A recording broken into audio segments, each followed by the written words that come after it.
So now, please join me in giving a warm welcome to Lucas Walsh as Uncle Sam.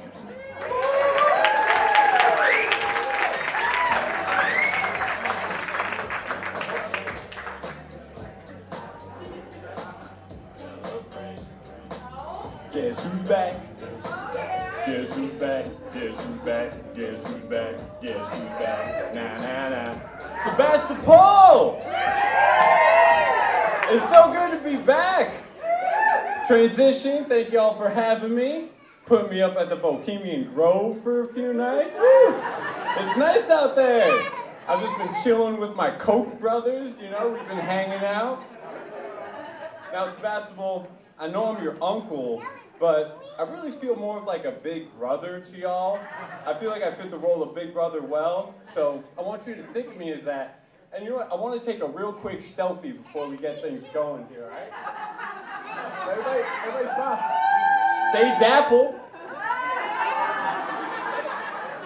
All right, I'm just going to upload this real quick to my Facebook and NSA-sponsored Prism app, all right? Scan for facial recognition. Yep, looks like we got the whole crowd matched in here. Okay. Cross-reference with my Standing Rock file. Interesting. Okay, expand the search. I'm going to include y'all's mutual friends. And let's do crowdfunding contributors. Cool. Wow, Sebastopol.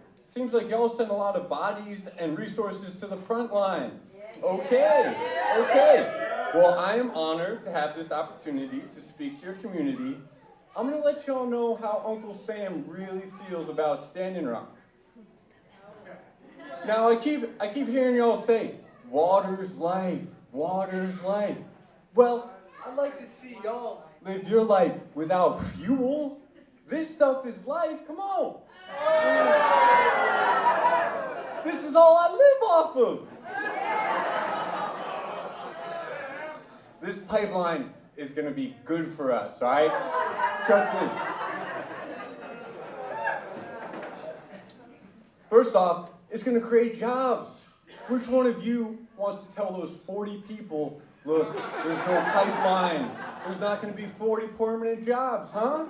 Which one of you wants to tell Dawn, look, you can't make commercials about how well your soap cleans oil off the feathers of ducks, huh? Yeah. Second off, we need to become more self-sufficient on our energy production so we don't need to be so dependent on the Middle East.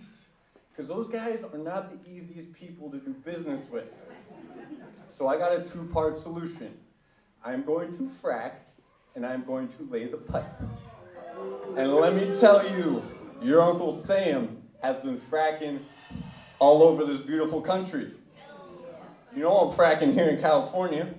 I'm fracking in New Mexico, Texas, Colorado, Utah, Wyoming, Montana. I'm fracking out there in Pennsylvania, Ohio, Michigan. I'm fracking Virginia. I'm fracking West Virginia too. Is that where the water catches fire? You know there are 21 states that are DTF down to frack. I was fracking New York and Maryland, and then all of a sudden they're like, ooh, Uncle Sam, fracking could be a health risk.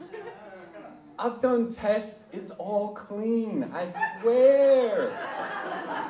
And then I'm fracking North Dakota too, right? And then we gotta move this good so that we can get it processed. So that's when I come in and I'll lay the pipe. And let me tell you, your Uncle Sam has been laying the pipe from coast to coast, from Canada to the Gulf. But you know what really hurts my feelings? Y'all are giving me so much resistance. It really makes me want to start my own pro-DAPL movement. I'm thinking of calling it Pipelines Matter. It's got a nice ring to it. Come on, let's try it out. Pipelines matter. Pipelines matter. Pipelines matter. Sebastopol, come on. I've appreciated seeing you liberals get all fired up with your Facebook posts and your petitions. It's really cute. And then we got those water protectors, huh? Just a bunch of burners, right? The only difference between Standing Rock and Black Rock is that instead of sandstorms, they're getting snowstorms. These people are just looking for a free place to camp and party. My intelligence says that they're all doing this new drug called sage. It's all the rage out there. I think I may just have to criminalize it. But, I appreciate what the water protectors are doing too, because it's given me the opportunity to be more creative with my counterintelligence strategy. You see, ever since the Occupy movement, I've been on that COINTELPRO 2.0 game. And I've just been waiting for the perfect opportunity to apply my new tactics. So I was thinking, how am I going to handle these protesters? Well, they really seem to love their water, right? Let's see how much they love it when they get hosed down in the middle of the night in sub-freezing temperatures. Brr! Now, I know fire hoses is nothing new, but your Uncle Sam was just feeling nostalgic of Birmingham during the spring of '63. And then I was thinking, man, these protesters really seem to hate their petroleum products, huh? So why not fly planes over their camps and crop dust them with petrochemicals, right? Fire rubber bullets at them, huh? Spray them with pepper spray? Trust me, it's not made with organic peppers. So I've appreciated this opportunity to get creative, because trust me, I couldn't have done any of this to Bundy and his buddies out in Oregon. But then thousands of soldiers started to show up, right? And that's when I got a little nervous. They're all like begging for forgiveness and stuff. I saw that and I was like, whoa, this is like some fifth sacred thing type of stuff going on. Yeah, I read Starhawk. So that's when I realized, all right, I gotta squash this thing before it becomes some sort of like indigenous sovereignty, environmental movement, nonviolent revolution type of stuff. So I went to DC. And I was like, yo, Obama, Barry, bro, you gotta step in and pause this thing. You can appear to be the liberal hero one more time. The media is gonna make it look like the water protectors won. The troops will go home. We'll reroute the pipeline a little bit. We'll call it a different name. I'm thinking Dakota Opportunity Pipeline. Hashtag DAPL. The liberals are gonna forget about this just like they forgot about Flint. And then Bernie's like, we should make Standing Rock a national monument. Bernie, our savior! I can support that.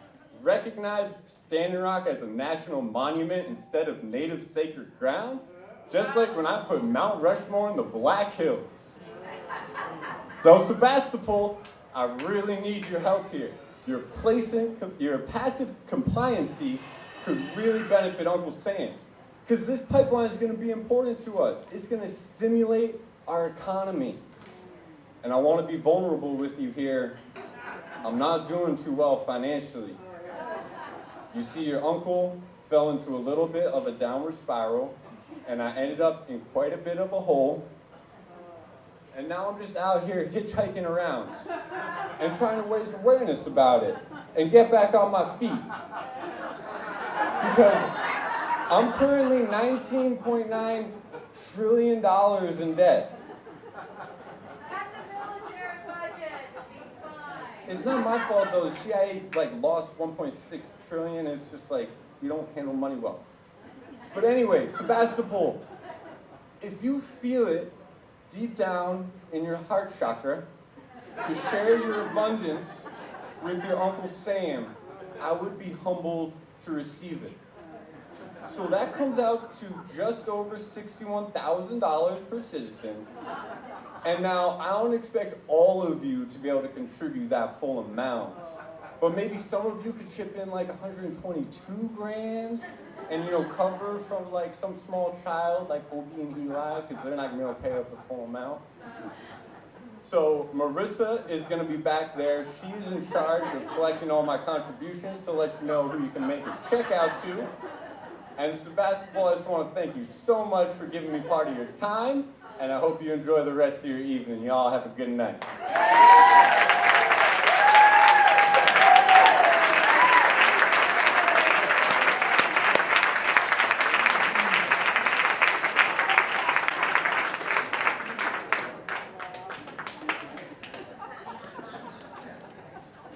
One more time for Uncle Sam.